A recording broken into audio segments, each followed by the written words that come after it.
Welcome in to another edition of NBA Soundsystem Canada. My name is Gil McGregor, joined as always by my co-host, Kyle Irving. It's October. You can see Chaos Hat. If you're watching this on YouTube, that means October baseball. I'm living in the glory days, 95 World Series. It's been 30 years since that. But great time. So before we get into everything, KI, what's up, man? How you feeling, aside from nervous? Yeah, nervous is a good way to put it. Game 3, Sox-Yankees tonight. Hopefully by the time that you guys hear this, the Red Sox are moving on in the playoffs, but we will see. Fired up. Had basketball, real NBA basketball hoops on my TV this morning. We had the Knicks and Sixers in Abu Dhabi. Preseason gets underway this week, so it feels like, we're really getting to it. And I'm excited to break down the Western Conference today after breaking down the Eastern Conference last week. Yeah, I was going to say that. That's how I'm feeling. I'm feeling incredible today. I woke up this morning, had a little breakfast, and at noon Eastern time, I turned on the TV and I saw the 76ers and Knicks going after in Abu Dhabi. And I saw Hunter Salas hit a mid-range jumper. And I said on Twitter, that midi is good on all continents. So glad to see him take it from Wake Forest to the NBA. A little selfish, shameless plug to a fellow Deke. But that being said, before we get into the Western Conference stuff, because we talked about the East last time, there's a lot going on in the world of the NBA. This is the time where things ramp up. It seems like everybody wanted to just handle their business right when training camp started. Quentin Grimes finally got paid, speaking of the 76ers, 1 year, $8.7 million qualifying offer to remain with them, and things will get interesting for him. The big one, obviously, Jonathan Kuminga, 2 years, $48.5 million option for next year. So they finally resolved that situation, and with that came a lot of other moves from the Warriors.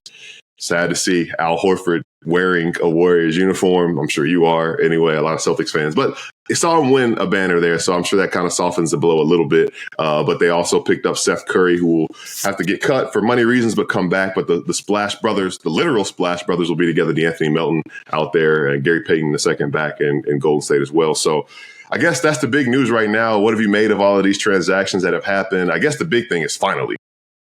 Yeah, the Quentin Grimes one, it felt like for a while now it was headed towards the 1 year qualifying offer. Yeah. He wasn't going to get the money that he was expected or felt like he deserved after the way he performed at the end of the year last year, especially with Jared McCain out to start the season with a thumb injury. Grimes is going to have an opportunity to start, I would think, from opening night, unless they really go to VJ Edgecombe early. And, Kelly tried to crash on Mitchell Robinson. My goodness. Yeah, he did. And, he's going to get one soon. He didn't get it today, but he's going to get one soon. If you haven't looked it up, go look it up. He really tried to end Mitchell Robinson's life in Abu Dhabi. But, so who knows what they're going to end up doing with the rest of that starting lineup. Who knows if Embiid and Paul George are even going to be cleared for the start of the regular season. It feels like they're trending in that direction. But Quentin Grimes is going to have a good opportunity on a prove-it deal this year. To really show that he is capable of doing what he did after the trade deadline last year for a full season. And then, his idea is to get paid next offseason. Now, the Jonathan Kuminga one, that was some of the weirdest wording I have ever seen in a breaking news tweet. Shams, and I don't have the exact tweet up in front of me, but somewhere along the lines of like, the contract is designed to be torn up and ripped apart and renegotiated next offseason or something like that. And it's like, well, yeah, that's technically what a team option is. Like they're going to, decline, if he even makes it that far, they're going to decline that option and then I guess renegotiate or realistically probably try and trade him if he makes it to the end of the season. Yeah. But it also did not take any of the newsbreakers any wasted time to also mention the date that Jonathan Kuminga is available to be traded. It felt like that was something that they had circled on their calendar the second that the deal was done. So Jonathan Kuminga eligible to be traded on January 15th. It would not surprise me whatsoever if he does not finish the season as a Warrior, but at least for the time being, he is in Golden State. Like you said, they were able to finally get all of those reported deals done that really felt like they were already done, but they had to wait for Kuminga's situation to figure itself out first. And now the Warriors can move forward in the offseason with more than, I think they spent most of the offseason with 7 total players on their roster. So they are finally able to sign other contracts and move forward in the offseason with JK's deal done.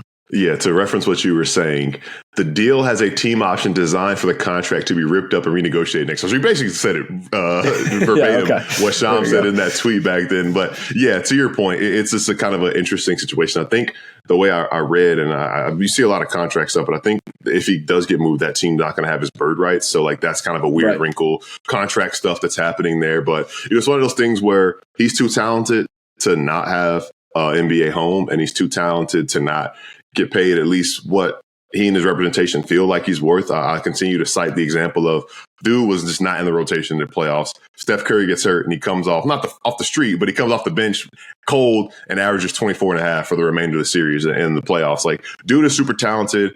I recognize that he has some flaws or intricacies with his play style that make him a frustrating player sometimes. But I also think that a big part of that is that Golden State Warriors system is number 30.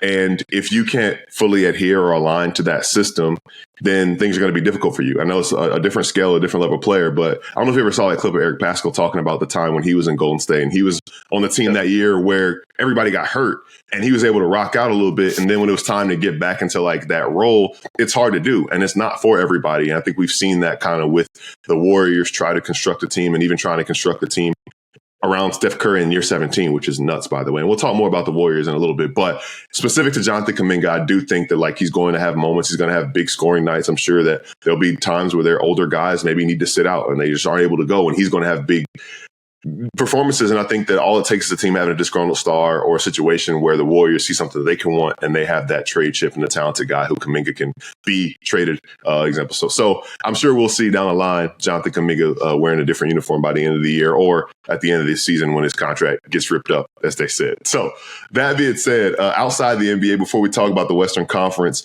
two teams from the WNBA's Western Conference have advanced to the finals. We got the Las Vegas Aces. Also, we haven't talked about this since we've been on here.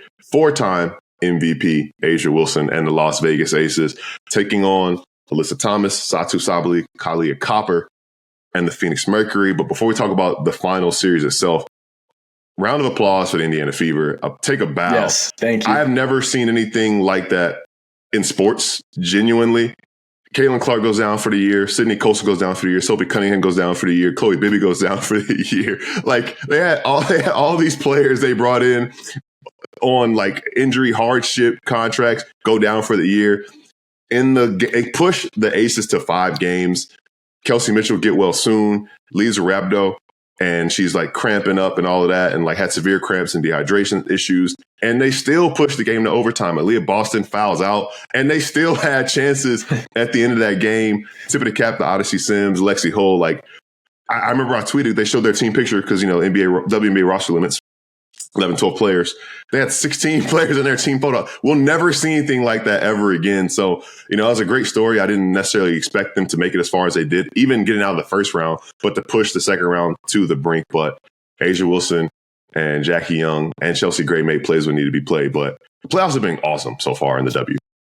Incredible. If you missed that game 3, I feel bad for you. That was like one of the most insane basketball games I watched this year. Like, you have Kelsey Mitchell, like you said, go out with cramps.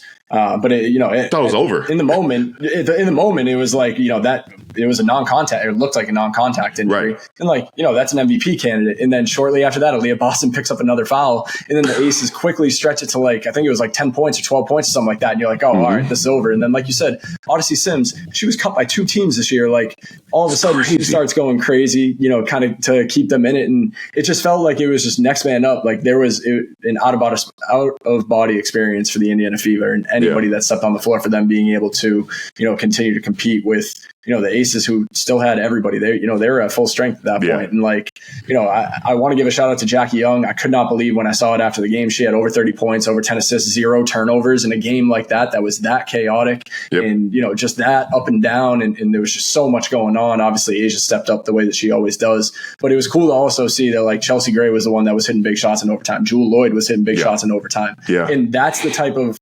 performances that they're going to need from those players to get over the hump against the Mercury. And, I know that the Mercury don't necessarily play the sexiest brand of basketball. And the same could be said for Alyssa Thomas, but that team is, they're serious, man. They get it done. I actually, if we're making predictions, I actually think the Phoenix Mercury end up taking home the WNBA finals this year. I think Alyssa Thomas finally gets it done. That's my prediction for the WNBA finals. I don't know if you have one over there too. Yeah, so we're in alignment. I am picking the Mercury to win as well. So I guess since we're in agreement, I'm gonna say 6 games. I don't know how long you see this series going. 6 sounds about right, but that also feels like the safe answer. You know what I mean? Like, just to not say the same thing as you, I'll say that it goes the distance and goes 7. But I also feel that way because, the Aces have been playing the best basketball out of any team after the All-Star break. Like they, the win streak, they went on 17 straight, and then they come into the playoffs. And, obviously there are ups and downs in the postseason. Like you played 2 tough teams, 2 teams that are not going to want to go home. And they found a way to get it done every single time. And that's what they've done as a team with a bunch of championship experience. A bunch of players that have championship experience. So I could see them pushing this thing to 7 games, but I'm going to stick with the Mercury too. Yeah, and I'll say, I think the obvious answer is Alyssa Thomas was sneaky finals MVP pick. I mean, Kylie Carver's done it before, but also Satu Sabali, if she comes out and just has it on her mind and has a big series. So that'll be interesting. I think it's going to be a great series. I was a little disappointed with the Aces' stagnance on offense, especially against the Fever. I think that there's credit to the Fever for just scrapping and clawing, but I think the Aces kind of let them hang around a little bit. Like I think that Asia Wilson's the best player in the world. I know that Asia Wilson's the best player in the world, but I think that she really does fall in love with that 8-12 footer, which is an impossible shot to guard. But when it's not hitting at that rate, she can also put her head down and like one more dribble, get to the other side of the rim. And that's not really anything that anybody can do with that either. So I'll be curious to see against the Aces, she'll see, against the Mercury, she'll see some different defensive looks, how that happens. And that just more players on that Mercury side at this point that I trust, whether it's DeWanna Bond or Sammy Whitcomb coming off the bench, making plays like that. So regardless, it's going to be a great series. I'm looking forward to that. So that being said, now we got our picks and everything that we think about that's happening in the WNBA finals. We're going to do exactly what we did a couple weeks ago with the Eastern Conference and shift it to the Western Conference. And of course, talk about contenders in the Western Conference. But to start, mentioned it last week and kind of looking from a different perspective, but there's going to be a big spotlight on all these teams in the Western Conference. You name a team, there's a storyline to follow in the Western Conference. So that being said, to come into it, you got the Thunder's title defense. You got KD and the Rockets, which they were dealt a terrible blow. Fred VanVleet torn ACL, out for the season. That means somebody else is going to have to step up. Luka, LeBron, first full season. Is it the last season for LeBron? New and improved Nuggets, they have built their team to look like a great contender. So that being said, I probably might not name one, but when you think about the landscape of the Western Conference, what are you looking at as the most intriguing storylines going into 25-26? Yeah, I think the most intriguing storyline is who is the biggest competitor to the Thunder, because the Thunder are clearly the best team. They didn't lose any of their depth. Like, if anything, they got more deep because, they got guys like Nikola Topic coming back from an injury. Who knows how much he plays, and guys just gaining more experience. Like last year, the whole narrative in the playoffs is, all right, they're clearly the best team, but like, can they get it done when it matters most? Because they hadn't proved in the past that they were capable of doing that. Now they've gotten over the hump. Now I'm expecting, Shea is already in the conversation for the best player in the world. But Jalen Williams is a player who I feel like now takes another step forward. Chet Holmgren is a player who takes another step forward. Even those role players that played big moments in the playoffs last year get a little bit more comfortable. They are the best team in the NBA going into the season. But the question is, who is the biggest competitor to them in the West? And I think before the Fred VanVleet injury, and I'm going to swing this back your way afterwards, the Rockets were a pretty clear favorite number 2 in the West. You can make a case for the Nuggets. Like you said, I really like the moves they made this offseason. Then you have a team like the Timberwolves who have lost in the Western Conference Finals back-to-back years. Right. Anthony Edwards should also be getting better. He is, extremely young. He is talking about the improvements that he's making trying to make on both ends of the floor. He watched a lot of Jordan and Kobe film to get the mid-post game going. I know I saw Mike Conley talk at Media Day about how he's really digging into Anthony Edwards on, we need you to be the best version of you on the defensive side of the ball at all times, because if you are that, you are one of the best defenders in the league. So can he do that consistently? And then the Warriors looked really, really good last year after the trade deadline with Jimmy Butler and Steph Curry in the lineup. When those two were in the lineup, they were like 20 games over 500 or something like that. The Lakers had DeAndre Ayton. Like it feels like that the Rockets and Nuggets to me were like in that second tier almost alone underneath the Oklahoma City Thunder. Now with the injury to Fred VanVleet, and I guess just kind of after reconsidering, like I would almost group a bunch of those teams, and I don't want to forget anybody, but I'm looking at the West right now. I don't think I really forgot anybody else that deserves to be in that conversation. Clippers, with, maybe the Clippers. Maybe I don't know. They got a lot of weird noise around them, obviously with the Kawhi situation. Norman Powell is a bigger loss than I think people realize. Like I know they're replacing especially him with Bradley Beal's hurt. Right, exactly. Not at full strength. And JC, that's a big pick. Your guy John Collins, it's a big pickup too. But it's like, they came up short last year, and they were relatively healthy compared to, because they didn't get back. Healthy. Right. Yeah. Because they didn't get back. If you haven't seen those shirts. But I say all of that to say that it feels like that there is that group underneath OKC that it feels like that is anybody's game. And I don't know if you still feel like after the Fred VanVleet injury, if the Rockets are still clear head and shoulders the biggest threat to the Thunder, or is it the Nuggets, or is it one of the other teams that I just mentioned? I'm thinking Nuggets. I say Nuggets because they had OKC on the ropes in last year, and mainly because of Nikola Jokic. You know what I mean? And thinking about just the fact that you can do whatever. Like we've talked about this in the past, right? Like it's that certain level of inevitability, like a peak LeBron from 11 to 18, where it was like, listen, this team has that guy on there, and you just are going to have to deal with the fact that you don't have an answer for it. And the Nuggets in that game 7, Aaron Gordon, I will never understand how he played in that game with a grade 2 hamstring. And like, I was like, oh yeah, it's like a good story. Like, don't hurt yourself anymore. Like, just, like, don't do it. And then I thought he was going to play for maybe like 4 or 6 minutes, kind of like OG Anunoby did with the Knicks a couple years ago.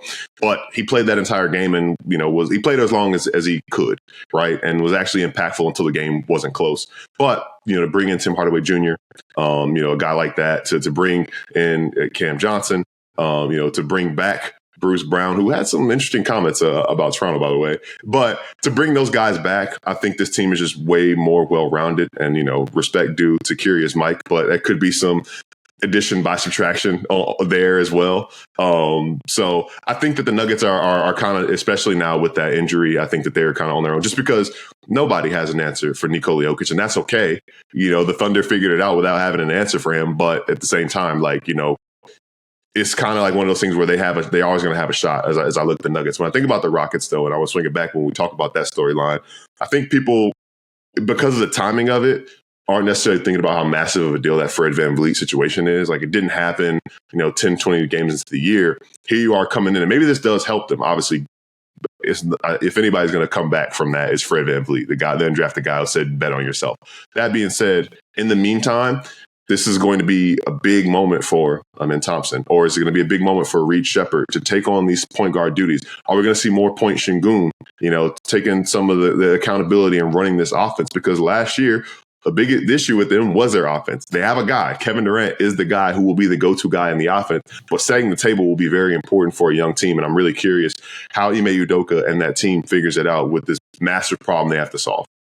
Yeah, I think that the Fred VanVleet injury, like at the surface, for someone who might not be a diehard NBA fan, like might just be like, oh, if you even just like look at the stats, like I don't know off the top of my head what he averaged last season. I'm going to try and pull it up real quick right now. Yeah. But like my guess would be it was probably somewhere around 15 points and 8 assists per game. And the impact that Fred VanVleet makes is so much bigger than that. He averaged, actually less assists than I thought. 14.1 points, 5.6 assists per game.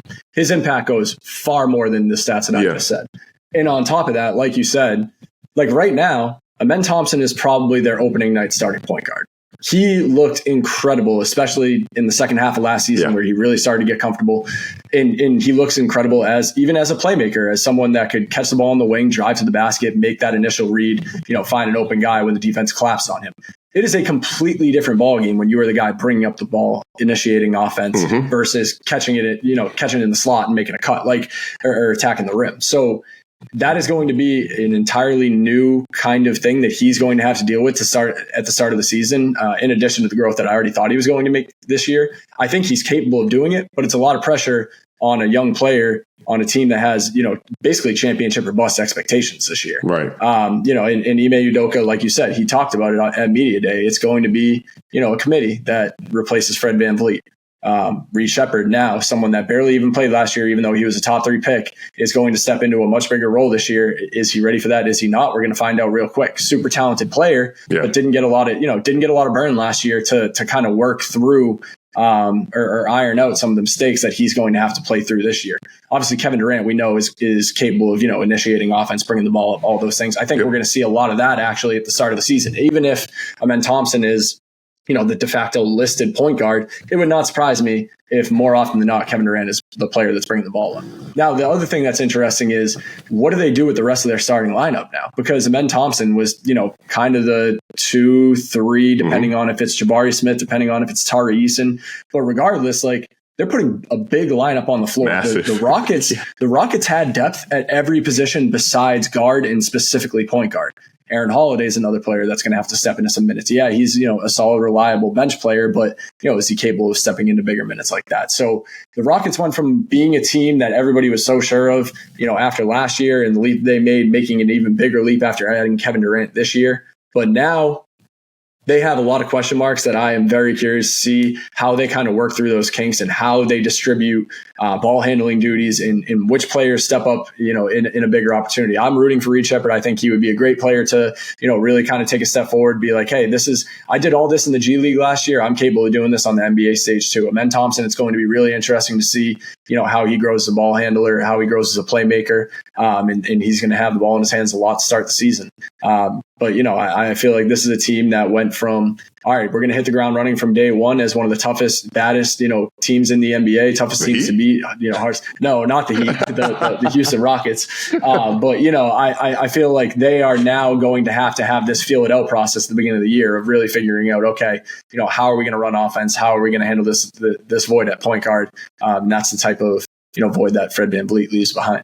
Yeah, the Rockets, it's interesting when you think about young cores and young players and expectations. And, I think Amen Thompson, if you watch it and you see the athleticism, you see the it factor that he has. And I know you were watching that game when he hit the game winner at TD Garden last year. You go and take on the defending champs and you're unafraid of the moment. I think it's important to not necessarily taper your expectations, but I think that if you're really like inside basketball, like the hoop heads are crowning him as being that guy, myself included. I've talked about thinking that, it would be an easy transition for him to kind of become that guy. Does that happen, midway through the season? Does it happen from game one? I'm not sure. Does it happen after this year? All that's okay. It's still a very young player. Same thing with Reed Sheppard. I think he's a guy who, on the flip side, right? Like I feel like it's like a hot and cold league, right? It's always so black or white where it's like, man, Reed Sheppard was struggling as a rookie. He's playing in Rio Grande. Like he's a bust. Like he's done. They wasted a top pick on him. It's like, well, sometimes it takes a while for guys like that who are coming in the league at a young age to figure it out. And I think for him, it's important to be patient as far as figuring it out. And I also think it's for Amen Thompson, it's important to like, hey, like, he might not be like that guy right away, but I think doesn't mean he's not going to be that guy. Which, you look at the other guys like a Tyrese, and who's a guy who was a mid first round pick, who's just been a super valuable role player for them without any type of real expectations on the outside. So it's very interesting to see how that stuff works with guys like that. I want to shift the focus a little bit to the team, a tier of teams, I guess, who I look at as like, some things, not necessarily things have to go right, but there are questions that we have to see play out in real time to figure out what's going on, right? Where it's like the Mavericks, obviously Kyrie Irving's return is the big thing with them, but, Cooper Flagg, another guy, speaking of expectations, Anthony Davis, that roster, super talented. I think it's one of those things where you look at their roster, it's like, man, if they can just kind of hold serve when Kyrie's back, that's a team that I don't want to see. The Spurs, Wemby's back. De'Aaron Fox is dealing with a little hamstring issue, said he might not be ready on opening night. But that's a team who, new head coach, Mitch Johnson. I know he was, he had the reins last year, but now he's taking over. How are they going to put it together? Wemby, everybody's saying is a top 5 player. I have no arguments with that. But like, what's that going to look like? Because their team is constructed a little bit differently again this year as far as Chris Paul being gone and, basically having a new starting lineup. And we'll see Dylan Harper starts at the beginning of the year. And then there's some teams, Memphis, another team where health is a big question with them. I think they're a talented team, a talented roster, but they're always dealing with injuries, it feels like, forever. And then I think there's a tier below that and then the bottom. But I'll start with those 3 teams unless there's another one you think that should be mentioned in that group as well. No, I mean, that feels like the next group. I mean, Sacramento is such a weird team and such a weird roster construction that it's like they could be in that tier. Like you look at their starting lineup and it's like, you got Dennis Schroeder, Zach LaVine, DeMar DeRozan, Keegan Murray, Domantas Sabonis. Like on paper, that's a solid roster. You could maybe group them in with those teams, but I think you kind of hit the nail on the head on the next tier of teams. I think Dallas is a team that intrigues me for, kind of a similar reason as Houston of like, what are they? All right, you have Kyrie Irving out. And D'Angelo Russell is going to fill in at point guard. But like after that, like, we've seen Mark Stein report that like there are going to be some lineups where Cooper Flagg's the 2 and they have PJ Washington at the 3 and then AD at the 4. And then, Gafford rolled his ankle the other day. I'm sure he'll be fine for the regular season, but it's like, then Gafford or Lively at the 5. By the way, apparently Derek Lively is 6'7" now. He grew 7'3". Like what? That's like, Wemby also grew an inch. Like, what are we doing, bro? I know. These guys are, I guess they're extremely young and they're still growing, but it's like wild when you hear that type of stuff. And you also kind of like raise your eyebrow and you're like, okay, but like, or were they also just listed at the wrong height last year? Yeah, that's true. Yeah, maybe that's what it is, right?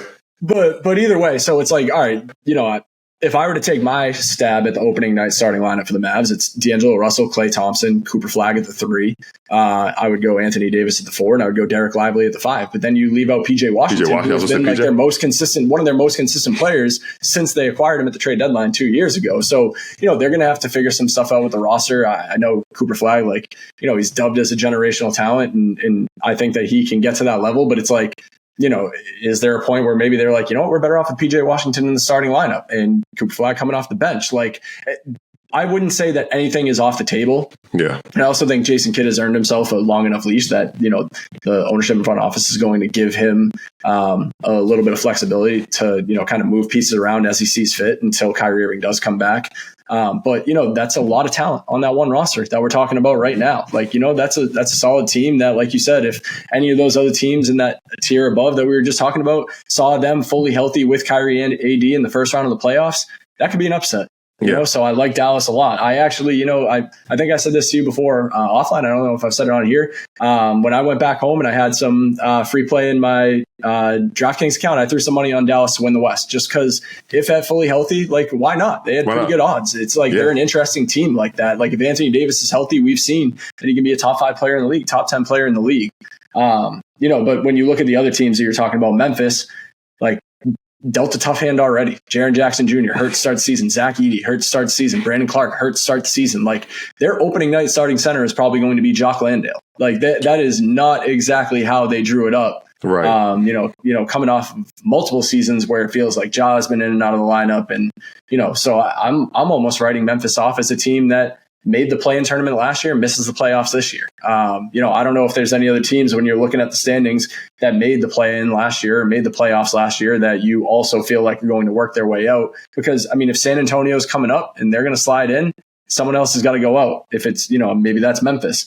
Yeah. New Orleans is another team that we have not brought up yet that I'm sure you're going to bring up in this next tier. But it's like, if they're a team, if Skinny Zion is healthy, they're another team that might be able to slide up. Well, who's falling out? So, I don't know if you have any teams in mind. Maybe it's Sacramento as that other team. Is it possible that the Clippers or the Warriors or the Mavs are the team that falls out? Like that's where the middle to back end of the Western Conference gets really intriguing.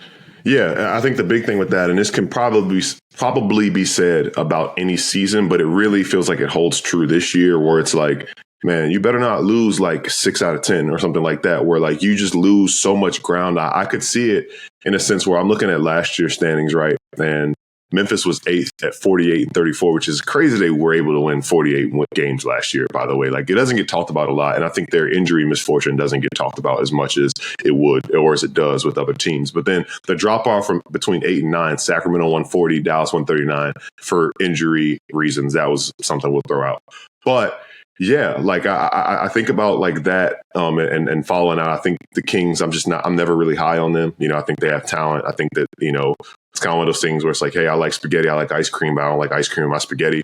Like it's like I like those pieces in one-offs. Like I think DeMar can still bring value to an NBA team. I think Zach LaVine still has a Dennis Schroeder level he did last year in Detroit. But then you put all those pieces together and it's like, I don't misfit toys. It's like, man, I've been, and we've been saying this every year. Like we've been waiting for it to just kind of like bottom out. And then they're just like, okay, let's like trade these pieces off and like actually start over. But at this point, right, like the pieces that they could have done that around, Halliburton, De'Aaron Fox, are no longer there. And they have older guys now where it's like, look, I love Keegan Murray's game, Devin Carter, fellow Brewster alum, but they don't really have a piece right now. And they were interested in Jonathan Kuminga, and maybe he could have been that guy, and maybe they revisit that down the line. But that's another thing for another time as far as that goes. But I did want to talk about that next tier of teams, in the Western Conference when, you talk about Phoenix, they are in a rebuild, and they're rebuilding around Devin Booker, who, despite being in the NBA seemingly forever, is not 30 years old yet. So that's a guy who you still can be comfortable building around. He got paid again this offseason. The Pelicans, we talk about Zion slimming down, trimming down, and everything like that. And then the team, I think, is a little sneaky. I think a lot of things have to go their way, but I think I'm about to say the Trailblazers. Yeah, I know where you're going. We're going, and we've talked about this before. I was going to bring them up too. We've talked about them before, but like these are those teams who it's like you can't. I think the Suns don't really necessarily belong in. They belong in that tier because they have a guy who is like he's not a superstar because there's only like 5 or 6 in the league if you ask me, but we've had those conversations about him, and he is a star with a capital S, perennial all-star. He is face of the franchise, all-time leading scorer, Devin Booker, and people can get in line behind him. And not for nothing, Jalen Green is talented. He doesn't have to be the guy anymore. Dylan Brooks is not going to just go down without swinging. Right. So like that's a team that, you keep an eye on them for that reason. But the Pelicans, it's like, you got Zion, who again, guy we've had superstar conversations about, right? Like if he could be healthy, and he looks like he's, approaching the season a little bit differently. And we've talked about, again, another guy that NBA hoop nerds love, and Trey Murphy III, Herb Jones, not on Herb. All defense. They have a lot of pieces, and I don't know necessarily if we should expect DeJounte Murray to come back from that Achilles injury at any point this year. But unlike the guys who had him in the playoffs, it happened during the regular season. So if he has a year off, Jordan Poole, like Jose Alvarado, like you name it, they have guys in their rookie class with Derek Queen and Jeremiah Fears. Like there's a lot of talent in that locker room. It's like a matter of, can Willie Green put the pieces in the right places to make it work? But we'll see how that goes. So that's intriguing to me. And then the Trailblazers, I don't necessarily think it's because of one person specifically, but I think it's just a sum of all the parts. Chauncey Billups was coaching for his job last year, and I think they figured something out. They won 36 games. Talked about Denny Avdia, Shaedon Sharp, Scoot's going to be hurt to start the year, but, with Toumani Camara and Drew Holiday and some adults and vets in that locker room, obviously don't expect Dame to play this year, but I think they're good vibes around that team, and vibes count for something. And I think that they're a team who they just continue to catch you sleeping. And all of a sudden you're like, man, like Portland's at 500, 42 games of the year. Like they might stay in this top 10 all year. So I could see that being a thing that people didn't really account for, because we've seen it in years past with other teams too.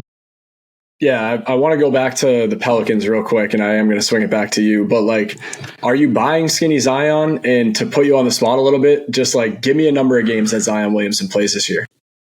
Oh, okay. I am buying it.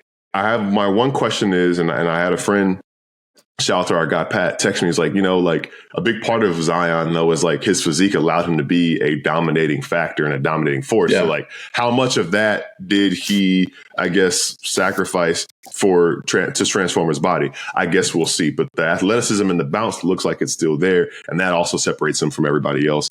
I think the goal should be somewhere anything over 60. I think in a perfect world it'd be 68. I'm feeling like 62.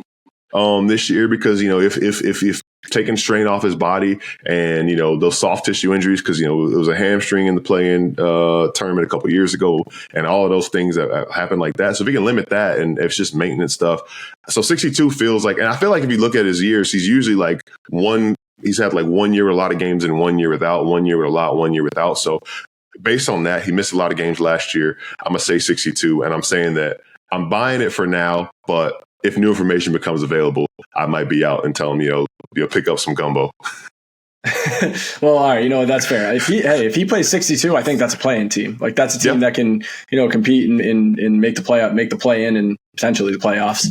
But he has to be available, because I mean, as we've seen in the past, like you said, there's a lot of talented pieces around him, and that's kind of the way they've built this roster. But he has not been available when they need him most, and that's the biggest question mark in New Orleans. If Zion plays 40-something games again this year, they're not going to be a play-in team. I don't care how much depth they have around him. I really like Trey Murphy. Like you said, I really like the draft class they had this year. DeJounte Murray, he probably won't be back until, if he comes back this year, somewhere around the All-Star break. But I don't think that the pieces around Zion are good enough to, carry them to the play-in tournament without Zion's presence.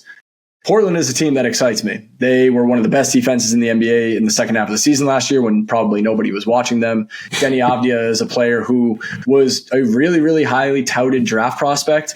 And I think that ended up in a weird situation to start his career where, they didn't really have a direction, and his game isn't really to be like a go get you 25 to 27 points a game each night and have the ball in your hands at all times. He's more of a Swiss Army knife in the way, connected player who is capable of putting up big scoring performances. Right. He's a good ball handler, solid playmaker, plays good defense, streaky shooter. But, he's a player who is really starting to come along and kind of start to inch closer to the ceiling that a lot of draft people thought that he was going to be able to get to when he was a very highly touted prospect. And then you look at the pieces around him, like Tamani Kamara was all defense last year.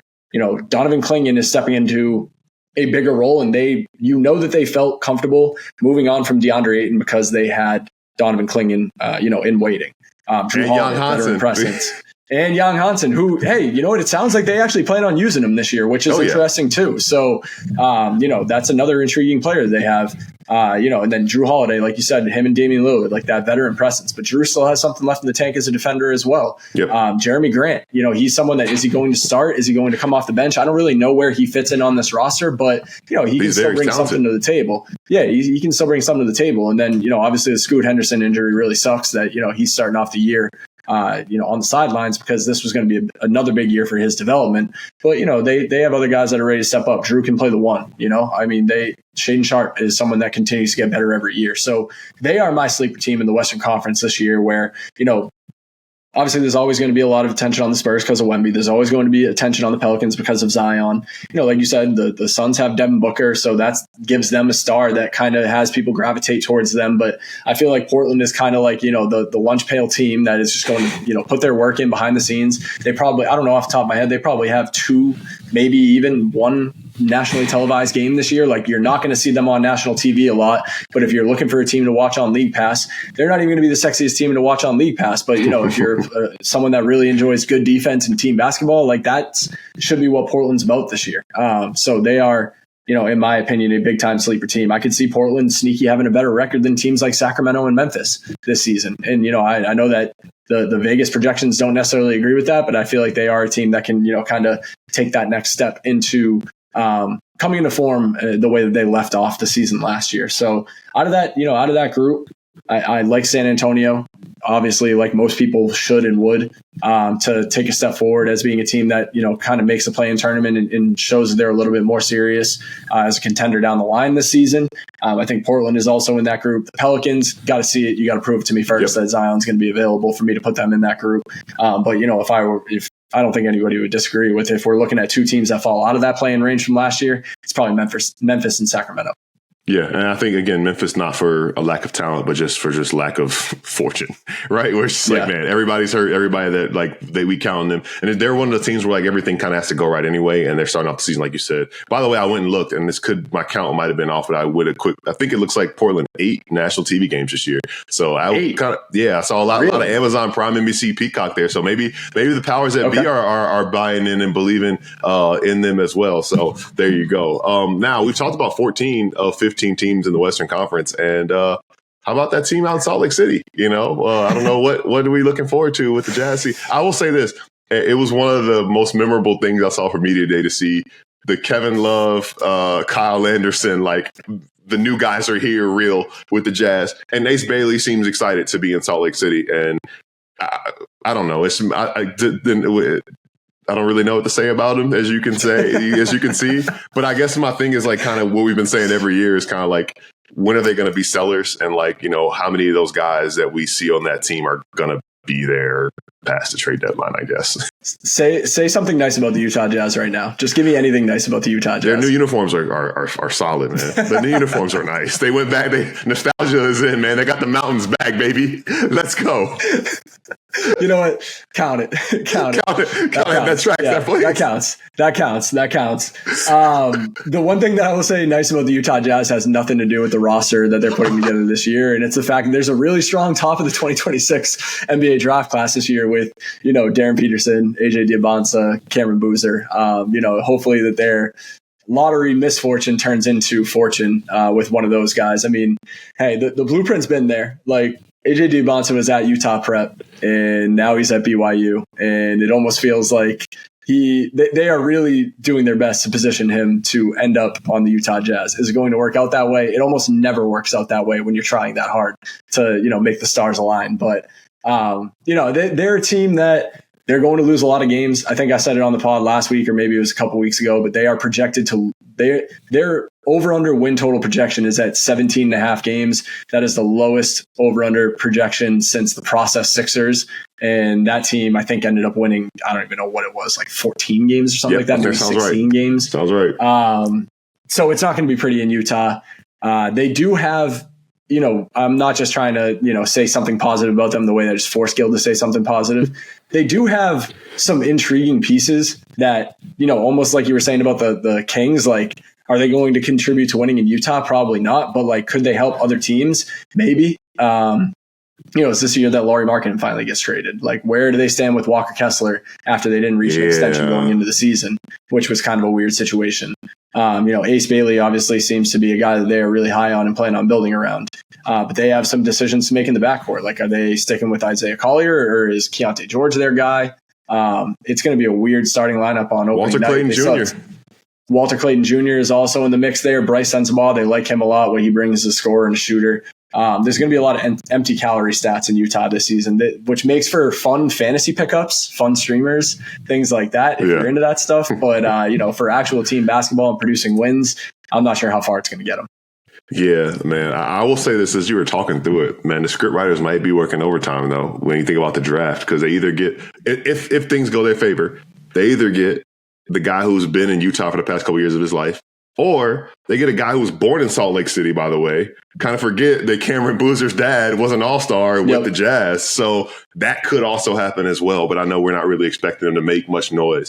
But I think that they could be, it's funny you think about that. Like, they could be a facilitator for trades. They could be picking up draft picks. And I am very curious to see because, we talk about Ace Bailey. He's a guy who we were saying having number one pick talent. There's a lot of noise around him going into the draft, and understand like kind of where things kind of got mixed up and lost in translation maybe. But the talent is undeniable. He's a tough shot taker, which can be frustrating sometimes, but he takes them because he can make them.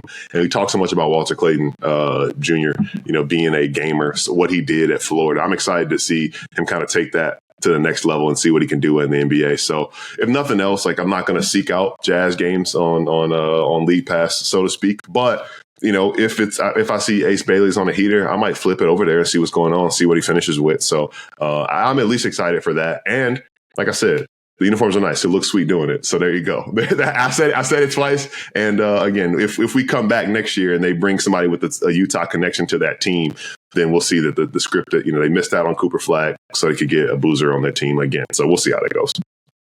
Lauri Markkanen is like he is the biggest storyline to me though. Like, cause he is someone that could legitimately swing the Western Conference or Eastern Conference if he were to get moved this season. And like, do they see him as a piece that they want to build around and want to make sure that he is still a part of this team as they eventually try to go from being in the basement of the NBA to a more competitive roster? Like, is Lauri Markkanen in their mind a part of that foundation, or is he someone to just kind of hold them over for now because they got to give money to somebody and someone's got to get shots and someone, you know what I mean? Like, So I'm curious to see if they use him as trade bait this year or if he is actually a part of their plan, because he is a player who, it feels like the best years of his career are being wasted right now. Like, he had that MIP jump after a really successful Eurobasket a couple of years ago with his, I think that was his first season in Utah. And then last year, he was kind of in and out of the lineup with like, maybe real injuries, maybe not, because that was the way the Jazz were operating all season long. Like, they just kind of, guys pop up with injury management and no one really bats an eye about it because they're at the bottom of the league. But, he is a player that is extremely talented and would be able to swing, potentially even title odds depending on where he goes, especially coming off of another successful summer at Eurobasket with Finland. Super talented player, super talented scorer. So, I'm curious to see if he kind of has to rot away for another year, or is that a name that we start to see bubbling up around the trade deadline that, maybe he ends up in a destination where he can contribute to winning somewhere else. Yeah, we're talking about the Jazz way more than I expected, but I will say this because we we laugh and again, they're one of the 30 NBA teams and we know that there's talent on that roster. But I will say that we probably were having a similar discussion or conversation about the Thunder a couple years ago too, right? Where they were just taking on bad contracts and just facilitating trades for teams, and they had a bigger plan in place. Now I know that Sam Presti is the best in the business, right, or one of the best in the business, depending on who you ask. Danny Ainge, you can say the same thing about him, just being Trader Danny and his ability to build championship level rosters. So, as much as we say like the Jazz, aren't expected to win very many games and they probably won't or whatever, if they hit on one of these guys, if Ace Bailey ends up being the guy, if they figure out something and they kind of figure out this formula, we could come back here in a few years' time. It would take some years, but, it's just a matter of, hey, are they taking the correct steps in the process? And again, right now, what they do could shift the title. We've seen like an Aaron Gordon trade shifts, and now people call him Mr. Nugget, right? So like, when you think about it on both sides, like a Lauri Markkanen trade or somebody in the margins, like Kevin Love still might have some basketball left in him. We could see something happen with him. You could see, Walker Kessler eventually just find something, figure something out and let him go as well. So there are a lot of things that could actually be intriguing, and that kind of fits in like this massive picture in the Western Conference. But just like we did the Eastern Conference, we promised you, we said something about every team 1 through 15, and honestly probably talked about the Jazz more than any other team. So tune in for a title predictions and tune out for that. That being said, as we wrap up here, I didn't even talk about it. I know we'll talk more about it in our season preview, but Thunder coming out of the Western Conference without a doubt, or what are you thinking?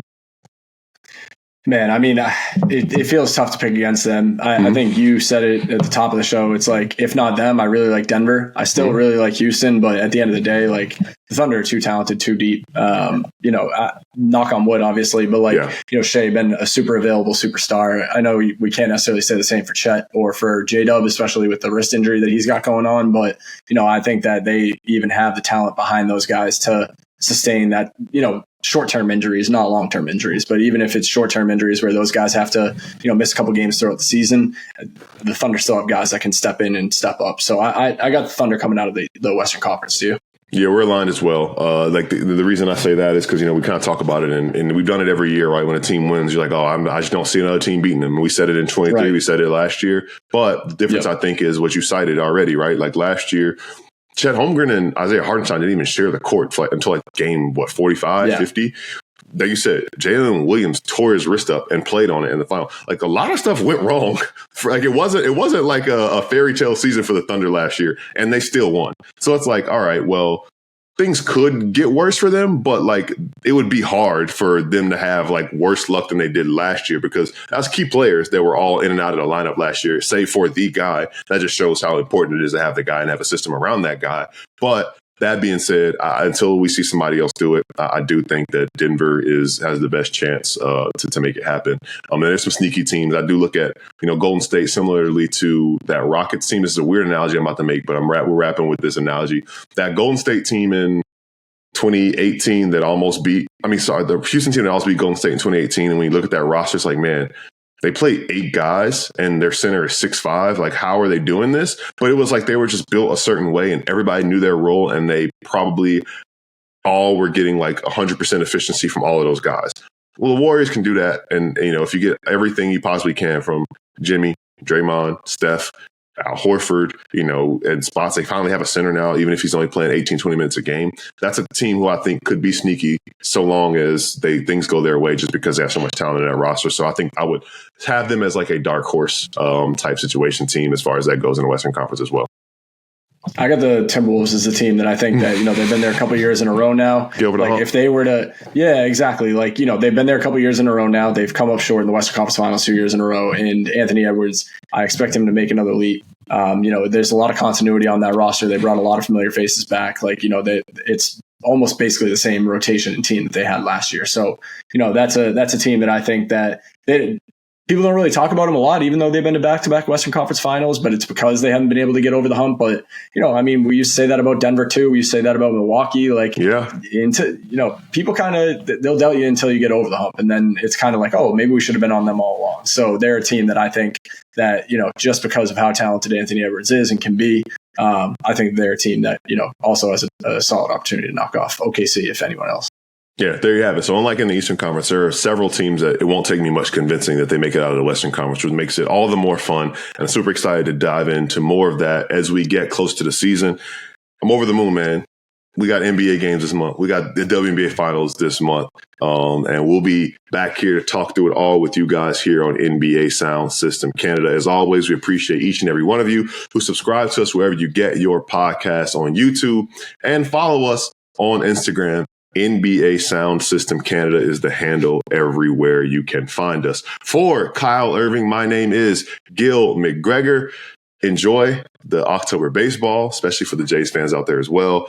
Maybe not if they're playing the Sox, Kyle. I got you. But enjoy the October baseball. We don't have a sports equinox this year, but a lot of action to enjoy, and it's going to be exciting to talk about it. We will catch you back here next time on NBA Soundsystem Canada because we're going to preview the upcoming NBA season. Catch you then.